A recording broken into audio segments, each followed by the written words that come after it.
Hello friends, मैं सीमा गुप्ता आज आप सभी के बीच समीक्षा अधिकारी, सहायक समीक्षा अधिकारी प्रथम प्रश्न पत्र अर्थात सामान्य अध्ययन के अंतर्गत इतिहास में पूछे जाने वाले प्रश्नों को कैसे सही करें, किस प्रकार से तैयारी करें, अध्ययन सामग्री कौन सी हो और किस प्रकार से अध्ययन की रणनीति बनाई जाए, क्या हो टाइम टेबल, इन सभी पक्षों पे आज आप सभी के बीच यहाँ डिस्कस करने वाली हूँ, इस उद्देश्य के साथ कि यदि आप इन समस्त रणनीति को आप अपनाते हैं तो अवश्य फ्रेंड्स आप सभी सफल होते हैं। तो फ्रेंड्स आइए जानते हैं व्यवहार के माध्यम से, प्रैक्टिकल के माध्यम से अपने इस सब्जेक्ट की भरपूर तैयारी और अधिकतम प्रश्नों को सही करने की रणनीति। तो सबसे पहले यदि आप इतिहास से संबंधित तैयारी आरंभ कर रहे हैं तो आप अपने सिलेबस का अध्ययन करेंगे। अवश्य ही एक प्लेन पेज को रखेंगे सामने और पेन रखेंगे। आप क्या करेंगे, पहले प्राचीन इतिहास लिखेंगे, मध्यकालीन इतिहास लिखेंगे, फिर आधुनिक भारत का इतिहास लिखेंगे। ये तीनों लिखिए। लिखने से क्या होता है, आपके सबकॉन्शियस माइंड में उस चीज़ को बहुत ही अच्छे तरीके से वो फिट हो जाता है। तत्क्रम में आपको एक राह मिलना शुरू हो जाता है कि कैसे आप तैयारी करेंगे। लिखिए कि इतिहास की यदि आप तैयारी कर रहे हैं तो आपको 3 पार्ट में तैयारी करना है, प्राचीन भारत के इतिहास, मध्यकालीन भारत के इतिहास और आधुनिक भारत का इतिहास। अब हम क्या करेंगे, नेक्स्ट रणनीति क्रम में अब हम उठाएंगे प्रीवियस ईयर के क्वेश्चन पेपर को, लगभग 10 से 15 साल के पेपर को उठाएंगे। इन 10-15 साल के पेपर में कौन कौन सा पेपर होगा, मात्र समीक्षा अधिकारी, सहायक समीक्षा अधिकारी, प्रारंभिक और मुख्य परीक्षा के सामान्य अध्ययन के हिस्ट्री वाले पोर्शन से आए क्वेश्चन को ही नहीं, बल्कि आईएएस में किस प्रकार के क्वेश्चन इस सब्जेक्ट से पूछे गए हैं, यूपीपीसीएस में किस प्रकार के क्वेश्चन इस सब्जेक्ट से पूछे गए हैं, as well as other state के जैसे उत्तराखंड हुआ, हिमाचल प्रदेश हुआ, राजस्थान हुआ, बिहार हुआ, झारखंड हुआ, छत्तीसगढ़ हुआ, इन सभी स्टेट में हिस्ट्री से रिलेटेड किस प्रकार के क्वेश्चन पूछे गए हैं। अब हम इसका विश्लेषण करेंगे। जब हम विश्लेषण करते हैं तो हम अवगत हो जाते हैं कि हिस्ट्री का जो मैक्सिमम क्वेश्चन होता है उसके पैटर्न में थोड़ा सा परिवर्तन अब आने लगा है। किस प्रकार का, मात्र अब हिस्ट्री में फैक्ट बेस ही क्वेश्चन पूछे नहीं जा रहे हैं, बल्कि फैक्ट को इस रूप से परोसा जा रहा है प्रश्नों के रूप में कि वो ऐसा प्रतीत होता है कि वो विश्लेषणात्मक है। मेरे कहने का तात्पर्य है कि आप जिस भी टॉपिक की तैयारी कर रहे हैं, चाहे वो सिंधु घाटी का हो, वैदिक काल का हो, या मौर्य काल का हो, या गुप्त काल का हो, या आप मध्यकालीन भारत में आ जाते हैं सल्तनत काल का हो, या मुगल काल का हो, या मराठा काल का हो, या आधुनिक भारत में जो विभिन्न आंदोलन है 1857 आदि क्रांति का, तो पहले क्या होता था कि डायरेक्ट वन लाइनर में फैक्ट पूछ दिया जाता था, आचार आपको ऑप्शन दे दिया जाता था, लेकिन अब ऐसा नहीं हो रहा है। उसका कारण हिस्ट्री के जो कथन कारण के जो क्वेश्चन होते हैं वो फैक्ट बेस के आधार पे होते हैं, लेकिन जब आप उस पूरे चैप्टर को पढ़ लिए रहते हैं ढंग से, तब कहीं कॉन्सेप्ट आपका क्लियर होता है। उस कॉन्सेप्ट के एक की पॉइंट को कारण के रूप में पूछ दिया जाता है। यदि कथन फैक्ट से संबंधित है तो कारण आपका उससे विश्लेषणात्मक रूप से पुष्टिकरण के क्रम में पूछा जाता है। जब आपका कॉन्सेप्ट क्लियर रहता है तब कहीं इस प्रकार के कथन कारण वाले क्वेश्चन आप सॉल्व करते हैं। इसी प्रकार के जो मिलान वाले क्वेश्चन होते हैं उसमें 2-3 तो फैक्ट बेस के क्वेश्चन पूछ दिए जाते हैं, लेकिन अन्य जो क्वेश्चन घुमाकर पूछा जा रहा है वो कॉन्सेप्ट बेस के आधार पर नए नए क्वेश्चन को इराइज किया जा रहा है। तत्क्रम में आप देखेंगे कि तमाम नए क्वेश्चन भी इन सारे सब्जेक्ट से आपके एग्ज़ाम में पूछे जा रहे हैं। फ्रेंड्स आप सभी को बताना है कि आप हमेशा तैयारी ऑथेंटिक बेस के आधार पे ही करें। देखिए कि किस क्वेश्चन का क्या पैटर्न है, किस प्रकार से क्वेश्चन के पैटर्न लगातार बदल रहे हैं। जब इन सभी चीज़ों को आप अपने दिमाग में रखे रहते हैं तब कहीं आप एक सही क्वेश्चन करने की दिशा में अग्रसित होते हैं। बहुत ज़्यादा कॉन्फिडेंट बिल्कुल ना होइएगा, क्योंकि कंपटीशन बहुत टफ है।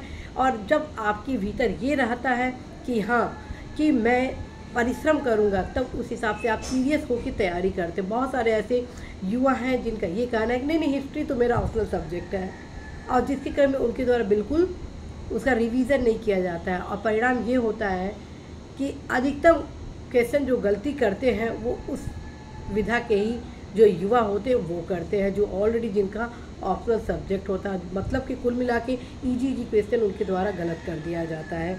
तो ये चीज़ बिल्कुल ना रखिएगा, हर एक सब्जेक्ट पे आप विशेष फोकस अवश्य ही करेंगे। तो अब हम आते हैं नेक्स्ट रणनीति।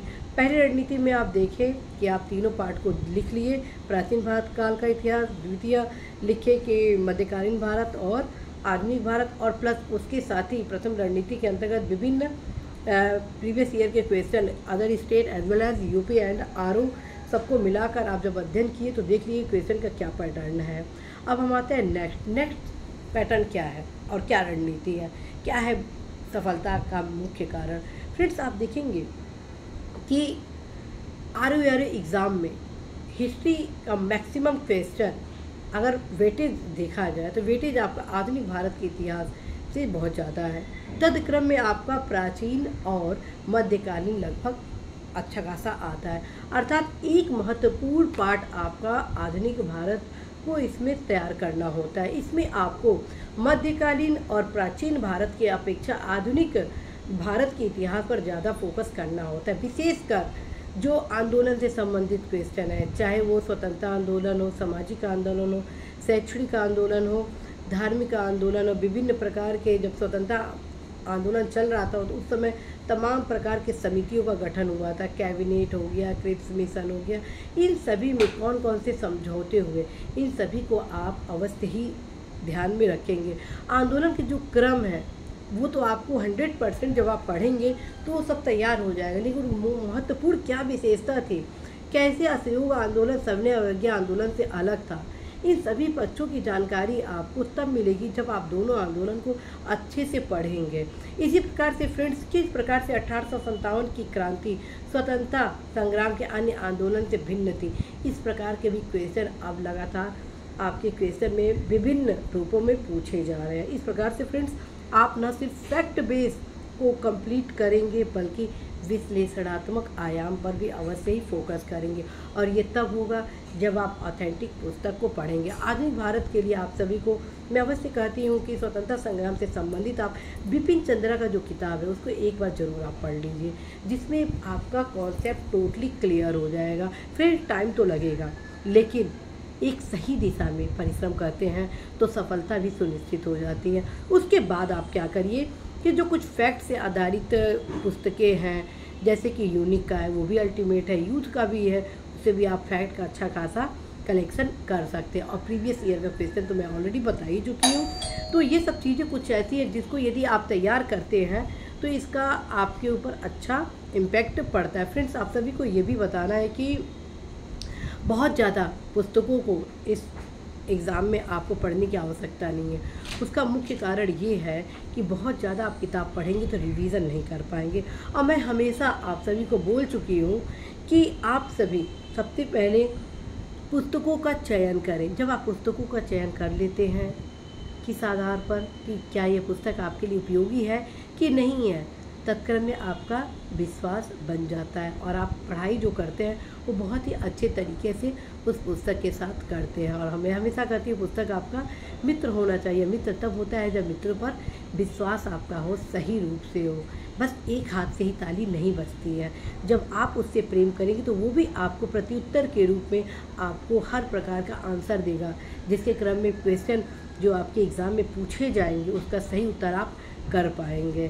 तो फ्रेंड्स, इसके लिए क्या ज़रूरी है मित्रता के लिए, पुस्तकों से मित्रता कैसे करें, पुस्तकों से मित्रता करें उससे बार बार संबंध स्थापित करके। और संबंध कैसे बार बार आप स्थापित करेंगे, रिवीजन करें फ्रेंड्स। 100% वो जो पुस्तक है 100% आपको रिजल्ट देगा ही देगा।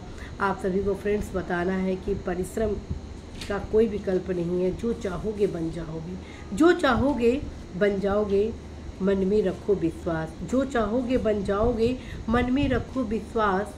तेरी ऊंची सोच से नीचा है आकाश, तेरी ऊंची सोच से नीचा है आकाश। तो फ्रेंड्स, जब आप सोचेंगे तभी तो कुछ करेंगे। और मुझे पूरा आशा है कि आप सभी इतिहास, जो कि बहुत एक लेंथी सब्जेक्ट है, उसको अच्छे खासा आप तैयारी कर लेंगे। अब हम आते हैं विशेष अध्ययन सामग्री। मैं ऑलरेडी आप सभी को बता चुकी हूँ, आधुनिक भारत के लिए आप सभी अवश्य ही बिपिन चंद्रा को पढ़िए ही पढ़िए। साथ ही साथ आप सभी NCERT को आप बेस बना सकते हैं। एनसीईआरटी पढ़ने का फ़ायदा ये होता है कि आपका कॉन्सेप्ट क्लियर हो जाता है, लेकिन फैक्ट भी क्वेश्चन इस एग्ज़ाम में पूछे जाते हैं। तो फैक्ट की तैयारी कैसे करें? तो फैक्ट के लिए हम सभी आप सबको यही सजेस्ट करते हैं कि आप या तो यूनिक का इतिहास पढ़ लीजिए और नहीं तो यूथ का जो इतिहास आता है वो भी अल्टीमेट है। फ्रेंड्स, ये दोनों किताबें आपके लिए पर्याप्त है। तो फ्रेंड्स, आशा है, विश्वास है कि आप सभी अवश्य ही पढ़ाई पर फोकस करेंगे। और जाते जाते आप सभी को फिर से मैं कहूँगी कि प्रीवियस ईयर के क्वेश्चन को बार बार रिवाइज जरूर कर लीजिएगा, ताकि आप क्वेश्चन के पैटर्न से अवगत हो जाए, किस प्रकार से क्वेश्चन पूछे जा रहे हैं, इस चीज़ से भली भांति आप विज्ञ हो जाए। All the best friend.